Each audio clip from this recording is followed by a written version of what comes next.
Shabbat est un Shabbat exceptionnel, c'est le dernier train. On a eu une série de fêtes, mais maintenant on est capable. HaKadosh Baruch Hu a déjà pris des décisions pour la nouvelle année, que ce soit le jour de Rosh Hashanah, le jour de Kippour, après à Sukkot, la signature finale Hoshana Rabbah, Shmini Atzeret, Simchat Torah. Vient la Chassidoute et nous dévoile un grand secret, qu'on a encore une chance, ce Shabbat. Comment se conduit ce Shabbat? C'est comme ça que ça sera toute l'année. C'est pour cela que tout ce qu'on fait ce Shabbat doit être large, une largesse matérielle, une largesse spirituelle. La profondeur de la paracha de cette semaine, il n'y a pas assez de mots à décrire. Prenons juste la lettre bête. Une fois, Rabbi Shneur Zalman, quand il a été pris en prison il y a plus que 200 ans, ils lui ont posé plusieurs questions dans la science. Ils ont amené une nouvelle map qu'ils venaient de recevoir sur les États-Unis. Et Rabbi Shneur Zalman leur a montré une erreur. Il y avait un grand débat et après, ils ont été d'accord avec lui. Ils lui ont posé la question, mais on vient de recevoir cette map. On vient de la recevoir. Comment est-ce possible que vous êtes au courant? Il a dit dans la lettre bête, il y a marqué là-bas toute l'image de la map du monde. Donc, quand on parle de Bereshit, qui parle de la création du monde, et on sait que les scientifiques ils disent que ce monde il existe des millions d'années, mais on sait que la Torah elle dit que c'est 5781 ans.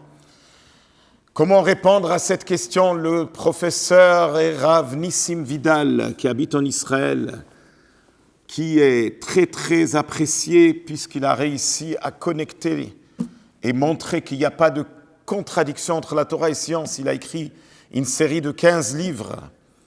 Quand on lui a posé la question, il a dit « Mais Adam Arishon et Chava, quand ils ont été créés comme l'âge de 20 ans. Ils ont été créés adultes. » Ça explique pourquoi il y a des arbres qui ont été créés à une grandeur, à une hauteur. Les montagnes, les étoiles, les galaxies, ils ont été créés d'une manière adulte. Et donc la paracha de cette semaine, Bereshit, c'est pas juste qu'on va lire sur la création du monde, mais il faut comprendre, il y a 40 ans exactement, le Rabbi a donné une idée révolutionnaire en disant que ce Shabbat, on est capable de faire un changement et de créer un nouveau monde. Nous tous, on est très déçus de ce qui se passe aujourd'hui dans le monde. Un monde qui est complètement à l'envers. Un monde qui a, malheureusement, créé, quand il y a des voisins qui appellent pour se plaindre, pour poser une plainte qu'il y a un mariage qui se passe dans une maison et que la police, elle atterrit, elle voit que c'était pas vrai, mais on est arrivé à un monde que un, il rapporte sur l'autre. Et on sait que ce monde a besoin d'un grand changement. Ce monde a besoin carrément qu'il devienne un nouveau monde. Alors la paracha de cette semaine, quand nous on étudie Bereshit bara Elokim et hashamayim et haaretz, on est capable. Comment? Car qu'est-ce qui s'est passé le mois de Tishrei? Le mois de Tishrei, nous on est devenus des nouvelles personnes à travers la tchouva.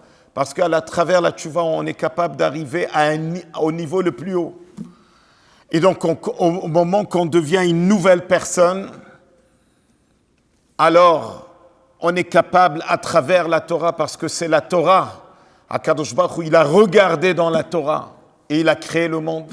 Comme il dit dans le Zohar, Istakel be'oraita obara alma. Ben c'est pareil, nous aussi. Quand on étudie la Torah avec une nouvelle chaleur, avec une nouvelle motivation, alors là, on est capable de faire que ce monde devienne un nouveau monde. Et qu'on va lire demain Bereshit, quand on va lire Shabbat, Bereshit bara Elokim et hashamayim et haaretz, c'est carrément un nouveau ciel, une nouvelle terre. C'est du nouveau. Et quand on se pose la question, comment est-ce possible? C'est très simple. Chacun et chacune, on a des moments dans notre vie qu'on est tellement ému que ces minutes font qu'on devient des nouvelles personnes, que ce soit des moments de joie ou que Dieu préserve le contraire. Ça existe même dans le monde non juif. Certaines minutes qui ont un impact, qui changent complètement notre vie. Eh bien, c'est pareil, ce Shabbat Bereshit.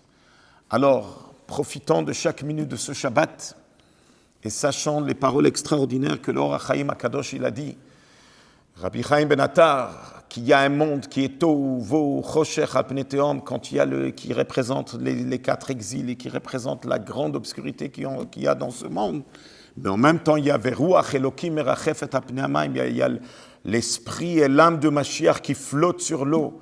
L'âme de Mashiach qui était là avant la création du monde, mais elle flotte sur l'eau. C'est quoi l'eau? C'est la Torah. Il amène les paroles exceptionnelles du Zohar. Que la délivrance, la libération du peuple juif va se faire par l'eau, par l'étude de la Torah. Donc voilà, quand on démarre une nouvelle année, il faut que ça soit une année que nous tous, on va s'embarquer dans l'étude de la Torah. Comme une personne m'a bien spécifié, il m'a dit, j'ai jamais eu le temps d'étudier la Torah, mais depuis l'histoire de Covid, j'ai beaucoup plus de temps. J'ai plus de temps pour la famille, j'ai plus de temps pour l'étude de la Torah. Profitons à démarrer très fort cette année.